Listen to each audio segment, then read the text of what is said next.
I'm sure by now everyone has heard the fantastic news. They are alleging that they have a, giant air quotes here, cure for Ebola. Now, before anyone gets all excited and goes out, jumps in the car, and drives down to the local hospital and rolls up your sleeve and says, please inject me with this, you might want to take a breath and read what they're actually doing. And once you see it, it's like it's right out of a movie script. You can't make this stuff up. It was just a week or two ago that they said it's a public health emergency, international concern, we don't know where half of the cases are coming from, it's spreading, we can't stop it, and now all of a sudden they have a cure. Yay, we have a cure. Now this is stat news, and this is all out today. This is like 6-7 hours ago. For the first time, clinical trial results show Ebola drugs improve survival rates. Now, it goes through all of the blah, blah, blah, but of what this is, but some of the names are a little bit frightening. The therapies that have improved survival rates are Regen EB3, a cocktail of 3 monoclonal Ebola antibodies made by Regeneron Pharmaceuticals, and Mabus 114. I'm sorry, I mispronounced that.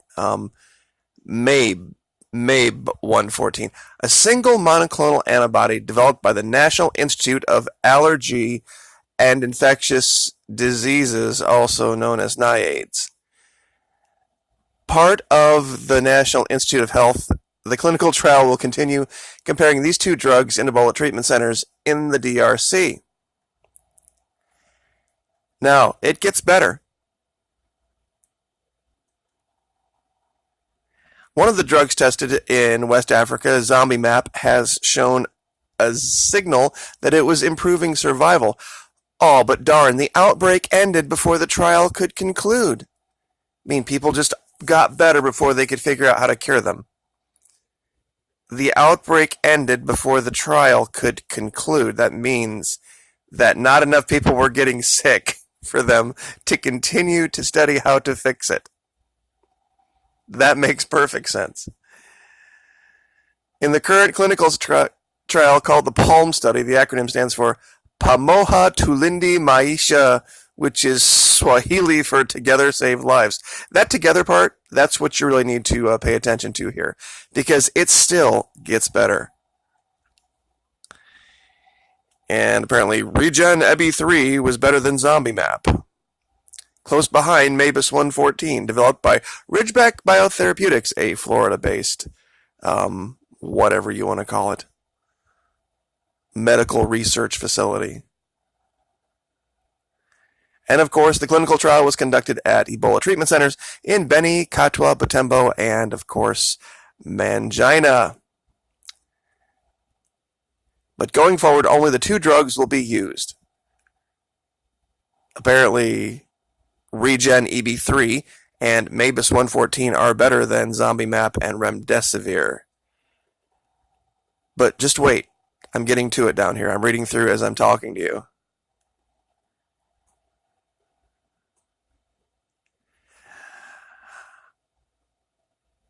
Alright, the new results are based on a trial that was started last November. At the time, it was thought that it might take multiple Ebola outbreaks before researchers had enough data. It was designed to be a rolling trial that could incorporate data from future outbreaks in other countries. So they had a vested interest in causing outbreaks so that they could continue their research to find their cure. Wait till you hear what their cure is. Dr. Jean-Jacques Muyembe, director of DRC's National Institute of Biomedical Research and the first scientist to try using blood from Ebola survivors to help people suffering from the disease, said for years he could not have imagined that development announced Monday predicting thousands of lives will be saved in future Ebola outbreaks that they're going to cause to continue the research. What could possibly go wrong?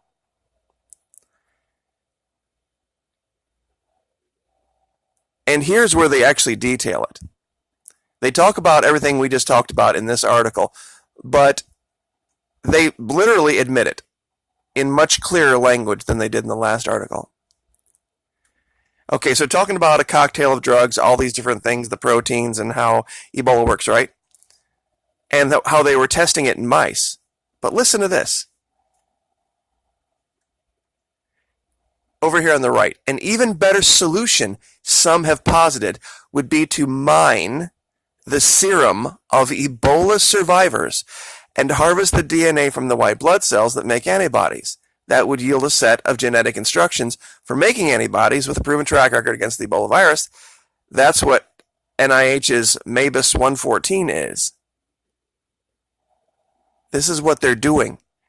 They are pulling material out of people infected with the disease to create the cure, the giant air quotes, cure.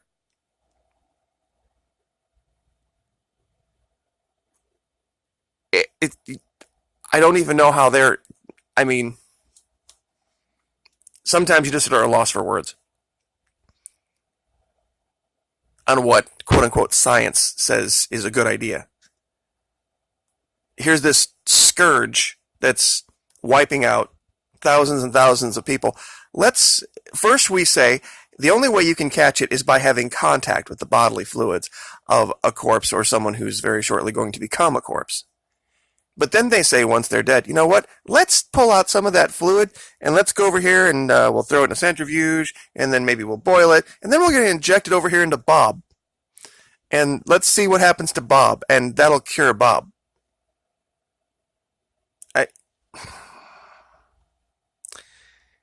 Anyway, but in other news regarding the situation in Venezuela, it looks like what random guy named Juan alleged is starting to happen. The Supreme Court of Venezuela has charged 3 deputies of the AN, Asamblea Nacional, National Assembly, their Congress, with treason.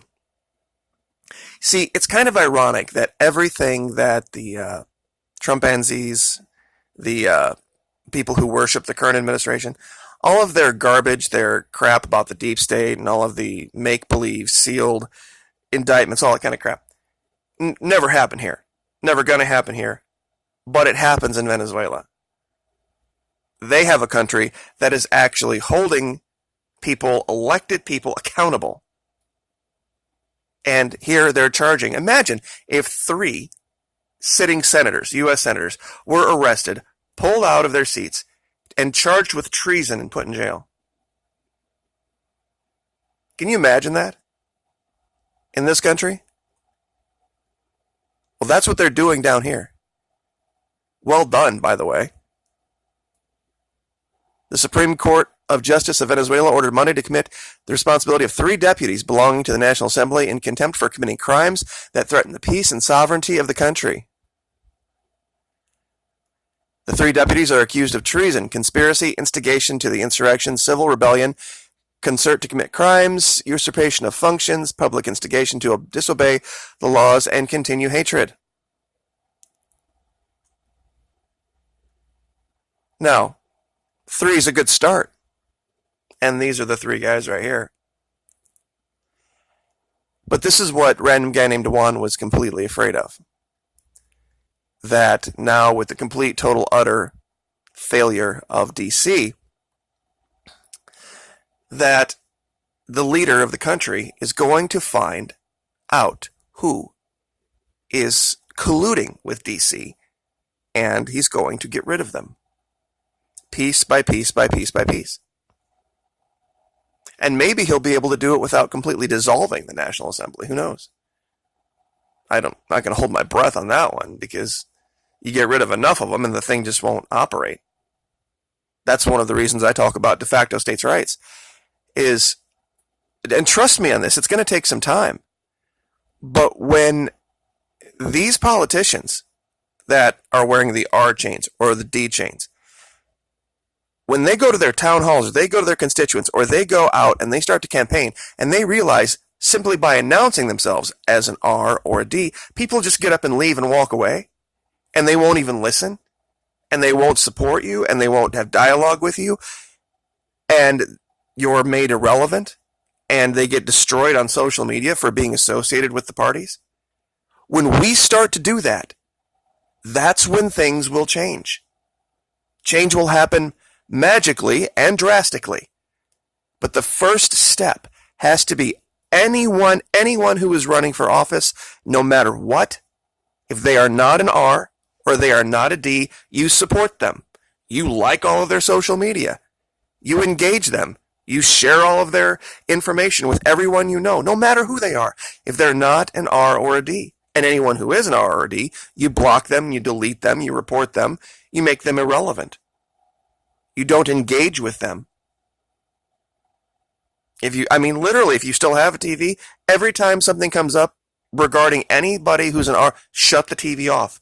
Literally, shut it off physically. Close out the windows, the tabs on your computer, or go someplace else on your phone every time you see any reference to R or D. No matter what. No matter who. That's how you win. That's how we win. Because eventually, the demographics, the studies, the analytics are going to start to wheedle their way up. And it's like, oh, look, every time we mention the word Republican or Democrat, look how it destroys our brand. And that's what it's all about. And, if somebody is supporting a business, say, look, I don't care about what the guy you're supporting says. He's actually a member of this organization called the RNC or the DNC, and that's why I can't support you for supporting him, because he's a member of that group. Treat the RNC and the DNC as if they were the KKK. Treat them on the same level. Anybody who's a member, clearly, of the KKK can't hold any office no matter what they say. Treat the RNC and the DNC as the same thing. And that's how you can win. That's how we can win. So, anyway, but I'll leave that there. Like, share, subscribe.